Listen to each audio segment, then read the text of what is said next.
Bapak,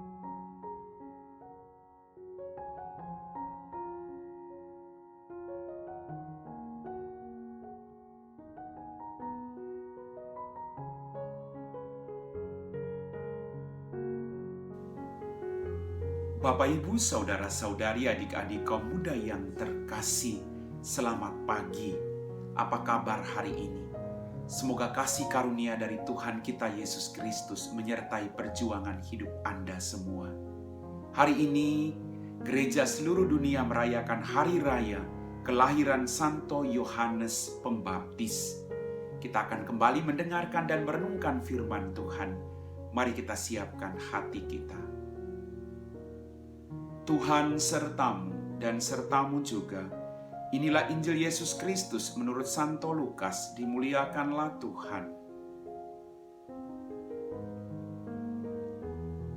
Pada waktu itu genaplah bulan bagi Elisabet untuk bersalin, dan ia melahirkan seorang anak laki-laki. Ketika para tetangga serta sanak saudaranya mendengar bahwa Tuhan telah menunjukkan rahmat-Nya yang begitu besar kepada Elisabet, bersukacitalah mereka bersama-sama dengan dia.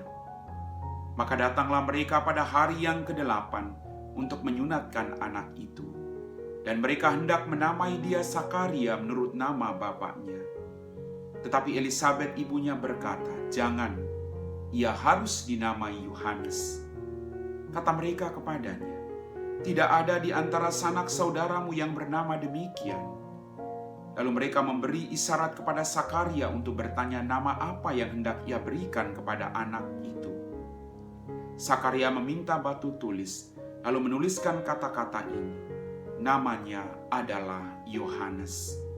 Dan mereka pun heran semuanya. Seketika itu juga terbukalah mulut Sakaria dan terlepaslah lidahnya, lalu ia berkata-kata dan memuji Allah. Maka ketakutanlah semua orang yang tinggal di sekitarnya, dan segala peristiwa itu menjadi buah tutur di seluruh pegunungan Yudea. Semua yang mendengarnya merenungkannya dan berkata, "Menjadi apakah anak ini nanti? Sebab tangan Tuhan menyertai dia." Anak itu bertambah besar dan makin kuat rohnya. Ia kemudian tinggal di padang gurun sampai tiba harinya ia menampakkan diri kepada Israel. Demikianlah sabda Tuhan. Bapak, Ibu, Saudara-saudari, adik-adik kaum muda yang terkasih. Kembali hari ini kita diteguhkan oleh firman Tuhan pada peristiwa hari raya kelahiran Santo Yohanes Pembaptis. Begitu banyak misteri yang terjadi. Allah punya rencana yang indah bagi hidup kita masing-masing, termasuk kepada Elisabet dan Sakaria. Allah begitu mencintai kita dalam setiap keterbatasan kita. Dan semuanya indah pada waktunya kalau kita tetap setia berserah diri kepada Allah. Bapak, Ibu, Saudara-saudariku yang terkasih, kita belajar dari kualitas-kualitas hidup orang-orang suci ini. Elisabet ketika dia melahirkan Yohanes, penuh dengan sukacita. Mereka mengikuti apa yang diperintahkan Tuhan. Mereka tidak mengikuti diri sendiri, kemauan diri sendiri, tapi apa yang disampaikan Allah kepada mereka. Bagaimana dengan kita? Dalam perjuangan hidup kita masing-masing, apakah kita juga mau mendengarkan perintah Tuhan dan melakukan itu dengan setia secara konsekuen? Memang tidak mudah melakukan perintah Tuhan. Tapi berkat-berkat selalu menanti bagi orang-orang yang melaksanakan itu dengan setia. Yohanes, pribadi yang sangat-sangat sederhana, pribadi yang sangat rendah hati.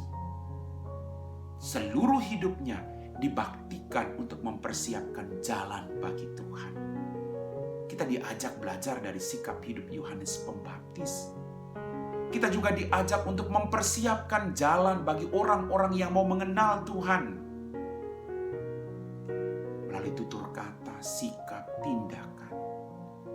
Apapun yang kita lakukan, mari sama-sama kita persiapkan jalan bagi orang-orang yang saat ini mau mengenal Yesus. orang-orang yang mau datang kepadanya. Jangan sampai perbuatan, sikap, tutur kata kita membuat orang menjadi semakin jauh dari Tuhan. Orang tidak mau mengenal Tuhan. Maka pertanyaannya, sudahkah kita mempersiapkan hati kita, menyiapkan jalan Tuhan agar Ia boleh dimuliakan oleh setiap makhluk di muka bumi ini? Bapak, Ibu, saudara-saudariku yang terkasih, biarlah Ia menjadi semakin besar, aku semakin kecil. Kerendahan hati yang sungguh luar biasa. Apakah kita punya kualitas kerendahan hati? Membiarkan orang lain boleh bertumbuh dan berkembang tanpa menjatuhkan orang lain, tanpa menjelek-jelekan orang lain. Dan sungguh, karya Tuhan terjadi bagi orang-orang yang sederhana, bagi orang-orang yang terbuka hatinya. Tuhan tidak menutup mata. Tuhan selalu menolong orang-orang yang berharap kepadanya. Dan berkat serta mujizat pasti terjadi bagi orang yang selalu menyerukan nama Tuhan. Mari kita berjuang belajar dari sikap hidup Zakaria, Elisabet, dan Yohanes. Orang-orang yang sederhana, tapi percaya pada kerahiman Allah. Amin. Bapak, Ibu, saudara-saudari, adik-adik kaum muda yang terkasih, kita telah diteguhkan oleh firman Tuhan. Mari kita siapkan hati kita untuk berdoa. Dalam nama Bapa dan Putra dan Roh Kudus. Amin. Ya Tuhan Allah Bapa kami dalam kerajaan surga, terima kasih atas rahmat kehidupan, berkat berlimpah yang masih Engkau berikan kepada kami. Ampuni dosa dan kesalahan kami.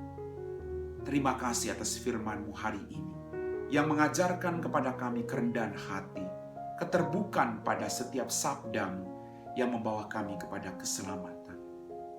Berkatilah kami Tuhan, berkatilah setiap pekerjaan kami, agar apapun yang kami lakukan, kami selalu menyiapkan jalan bagi orang-orang yang mau mengenal Engkau. Berkatilah mereka semua yang berjuang saat ini untuk menyelesaikan segala persoalan dalam hidup mereka. Semoga mereka juga boleh melihat kemuliaan. Nama-Mu kami puji, kini dan sepanjang segala masa. Amin. Tuhan serta-Mu dan serta-Mu juga. Semoga kita sekalian diberkati oleh Allah yang Maha Kuasa, Bapa dan Putra dan Roh Kudus. Amin.